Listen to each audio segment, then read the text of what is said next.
KB증권 유튜브 채널 구독하셨어요? Of course. Of course. Of course. 이 영상을 보신 분들은 좋아요를 좀 눌러주셨으면 좋겠다. 좋아요 버튼을 눌러주세요. 지인분들께도 전파해 주시는 게 지인분들께 칭찬받을 수 있는 유일한 또 기회가 될 수 있을 거라고. 본인은 지인에게 추천한 적은? 여기까지 하겠습니다. 알겠습니다. 이 영상을 보신 여러분.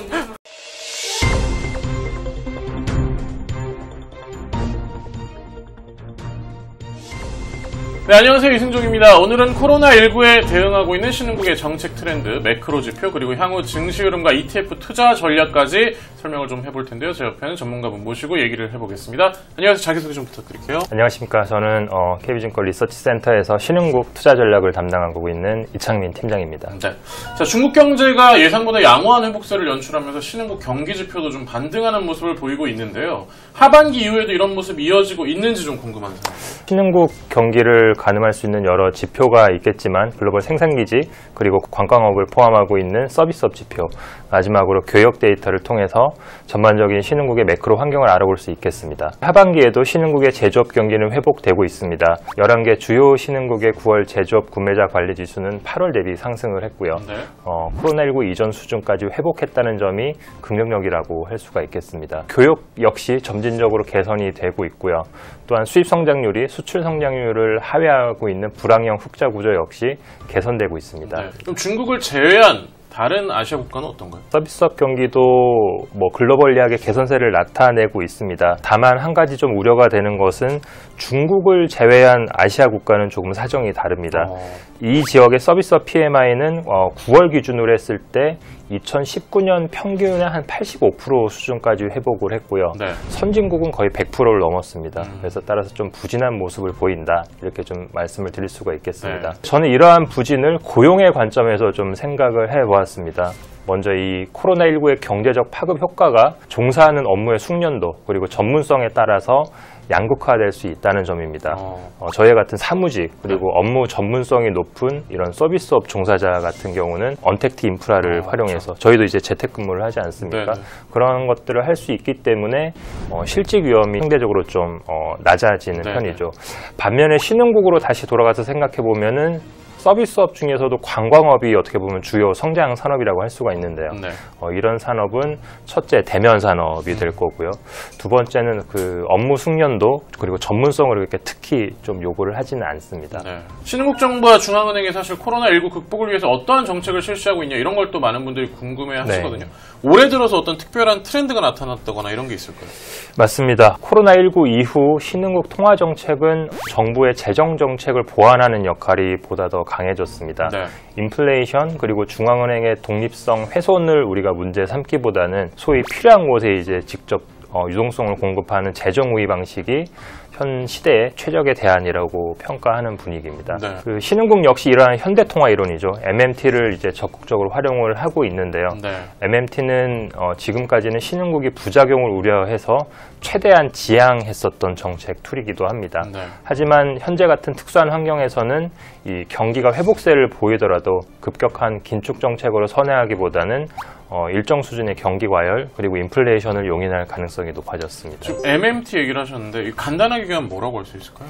통화 정책이 그 재정 정책을 보완해주는 역할이라고 보시면 되는 거죠. 네. 그래서 재정 정책이 더 우위가 돼서 이 재정 정책에 돈이 필요한 곳으로 네. 자금을 직접 쏴주는 그런 형태의 이제 이론이라고 볼 수가 있겠습니다. 네. 그 신흥국 또 다른 정책 변화가 좀 있다고요? 네, 맞습니다. 신흥국의 또 다른 정책 변화가 바로 금융억압 정책 QE 그리고 일드 커브 컨트롤입니다. 네. 이미 신흥국 중에서도 중국, 인디아, 터키 그리고 인도네시아 등 중앙은행이 자국의 국채 아니면 또 특정 섹터에 이제 채권을 매입을 하고 있습니다. 네. 이러한 유동성 공급을 통해서 시중금리가 또 이제 하향 안정화되게 되고요. 전국적으로 경기는 진작되고 금융 리스크는 방지해주고 있습니다. 네. 이런 풍부한 유동성, 저금리의 장기화 그리고 이런 정책을 통한 시스템 리스크 감소는 채권 대비 신흥국 주식의 상대 매력도를 높이는 요인이 될 수 있다고 저는 판단을 하고 있습니다. 결국 국가의 돈을 좀 푼다라는 개념으로 볼 수 있겠네요. 무지막지하게 푼다고 볼 수 있죠. 우리가 뭐 경험했었던 2008년도보다도 더 빠른 그리고 더 강한 강도로 이제 유동성을 공급을 하고 있는 거죠. 네. 근데 방금 말씀하실 때 보면 신흥국은 채권 대비 주식의 상대 투자 매력도가 높다라고 좀 얘기를 하셨거든요. 그러면 이럴 때 어떤 투자 전략이 바람직하다라고 좀 추천을 할 수 있을까요? 코로나19가 최근 들어서 선진국을 중심으로 좀 재확산이 되고 있죠. 네. 하지만 한 가지 좀 우리가 봐야 될 부분은 치명률은 또 꾸준히 하향 안정화되고 있다는 겁니다. 네. 이 때문에 신흥국 위험 자산에 대한 현재 투자 심리는 이 코로나가 재확산될 것이다. 그래서 예전과 같은 상반기 같은 모습이 연출될 것이다 라는 그런 공포감보다는 경기 회복 그리고 이것을 또 어떻게 극복할지에 대한 정책 대응 여부로 좀 이동을 하고 있습니다. 네. 주요 신흥국은 점차 경제활동 강화를 위해서 봉쇄 조치는 풀고 있는 모습이 나타나고요. 네. 한편 백신 기대감과 치명률이 낮아지면서 사람들의 이동량은 2분기 이후 지속적으로 증가를 하고 있습니다. 네. 그런데 이렇게 국가와 시민의 행동이 변화할 수 있는 것은 빨간색 점선 그래프와 같이 방역은 또 지속적으로 강화하고 있다는 신뢰가 형성되기 때문일 것입니다. 네. 그럼 이 예전과 같은 방식으로 우리가 대표 신흥 기술에 투자하면 되냐라고 또 많은 분들이 여쭤보실 그렇죠. 수가 있는데요. 이 포인트가 가장 궁금한 포인트거든요. 그렇죠. 저의 신흥국 투자 관점에서는 일단 국가별로 봤을 때는 한국과 중국을 가장 선호합니다. 그렇게 말씀드리는 이유는 아까 말씀드렸던 재정 지출의 색깔이라고 저는 표현을 네. 좀 하고 싶은데요. 한국과 중국의 재정 정책은 어떻게 보면 인프라 투자를 포함한 그 투자의 개념이죠. 투자라는 거는 미래의 성장에 기반을 하고 있습니다. 네. 하지만 뭐 이 정도의 국가를 제외한 나머지 신흥국으로 좀 우리가 돌아가 보면은 그들 국가의 재정 정책은 특히 뭐 브라질이 그렇죠. 그 투자보다는 좀 사회 정책에 복지에 초점을 네. 맞추고 있습니다. 네. 따라서 이 복지 정책이 축소나 중단될 경우에는 재차 이제 경기 회복으로 진행이 될 수가 있고요. 그렇죠. 따라서 이러한 재정 부양책은 우리가 지속 가능한 정책으로 좀 평가하기가 어렵다고 보고 네. 있습니다. 그만큼 통화 변동성은 또 확대될 수가 있을 것이고. 또 한국과 중국 중심의 투자를 권유할 수 있는 이유가 있다면 뭐가 있을까요? 약달러, 최근에 달러 약세가 계속 진행되고 있죠. 그리고 투자 트렌드가 이제 변화하고 있다라는 것입니다. 네. 통상적으로 달러 약세는 신흥국 시장에 긍정적입니다. 그렇죠. 올해도 봤을 때는 달러 인덱스가 하향하면서 하향하던 시기에는 또 신흥국 지수가 오르는 모습을 나타내기도 했었고요. 하지만 이것을 단지 달러와 신흥국의 성과가 아니라 선진국과 신흥국의 상대 성과 측면에서 보면은 얘기가 조금 달라지게 됩니다. 네. 달러 약세가 특히 가시화되었던 3분기 이후에 성과를 보시면은 선진국의 성과가 신흥국의 성과보다 오히려 더 좋은 점이 나타났습니다. 이건 또 왜 그럴까요? 코로나19가 가져온 투자 트렌드의 변화라고 또 말씀을 드리고 싶습니다. 네. 이 지금의 경기 침체가 과거의 경기 침체와 특히 다른 점은 무엇보다도 오랜 시간에 걸쳐서 이루어질 소비 행태의 변화가 네. 이 코로나19 때문에 단 수개월 만에 이제 나타났다는 한 번에 점입니다. 왔죠. 그래서 이런 생활의 변화가 공포와 두려움이잖아요. 향후 이 백신이 출시된다, 뭐 내년 이제 뭐 1분기 4월 이렇게 얘기가 나오고 있죠. 하지만 출시된다고 해서 그 사람들이 그러면 코로나 이전의 생활로 다 돌아갈 수 있을까요? 라고 이제 물어보면은 저는 그렇지는 않을 거다라고 맞아요. 생각을 하고 있습니다. 네. 현재 글로벌 주식시장의 양극화는 이 대형 기술 기업들이 주도를 하고 있습니다. 네, 네. 저금리 기조에 따른 성장의 갈망이 이들 업종의 밸류에이션 멀티플 상승을 정당화시키면서 그 언택트와 컨택트의 양극화가 이제 나타나고 있는 거죠. 한국 그리고 중국 뭐 조금 더 멀리 가면 대만 정도를 제외한 신흥 증시의 상장 기업을 좀 보시면은 언택트 테마, 비대면 테마보다는 거의 대부분 전통 산업, 그렇죠. 컨택트 산업이 주류를 이루고 있습니다. 네. 비대면 산업이 있다 하더라도 그 생태계는 덜 성숙했거나 아직 태동하지도 못했습니다.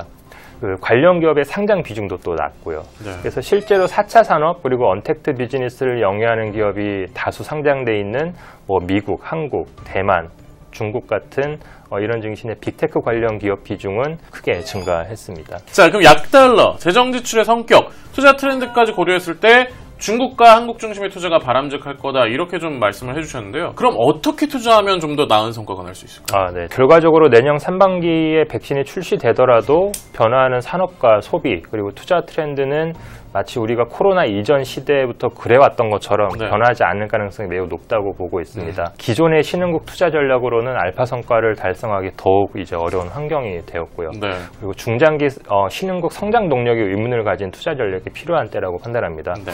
그런 관점에서 저는 신흥국 ETF 중에서 티커가 XSOE라는 이제 ETF가 있습니다. 네.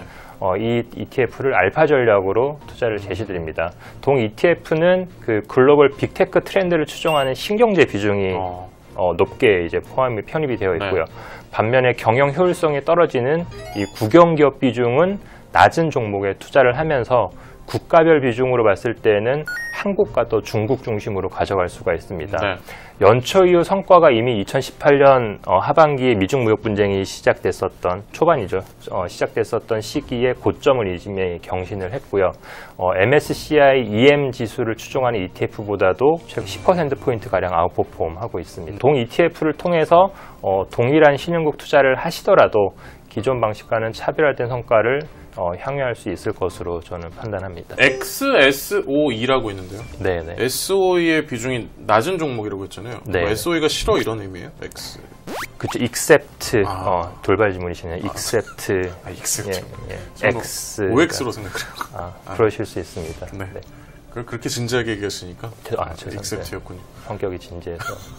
네, 지금까지 저희가 신흥국의 정책 트렌드, 매크로 지표, 그리고 향후 증시 흐름과 ETF 투자 전략에 대해서까지 좀 짚어봤는데요. 사실 얘기를 듣다 보니까 나 직접 투자하고 싶다 이렇게 매력을 느끼시는 분들이 굉장히 많을 수 있을 것 같아요. 네. 그런 분들한테 추천하고 싶은 방법이 있다면 뭐가 있을까요? 제 손을 잘 보시면 지금 여기 밑에 이제 나오는 자세히 보기를 네. 클릭을 하시면은 네. 제가 지금 말씀드렸던 내용들을 자세하게 보실 수 있으십니다. 직접 작성하신 100% 제가 작성을 100%. 했죠. 아니면 불법이죠. 밑에 자세히 보기 링크 클릭하시면 직접 작성하신 리포트를 통해서 실제로 어떻게 투자를 해야 되는지, 어떤 걸 사면 좋은지까지 네. 추천까지 돼 있다고 하니까요. 좀 관심 있으신 분들의 많은 참여 부탁드리겠습니다. 저희는 오늘 여기까지 전달해 드리도록 하겠고, 다음 주에 새로운 리포트와 함께 찾아뵙겠습니다. 시청해 주셔서 감사합니다.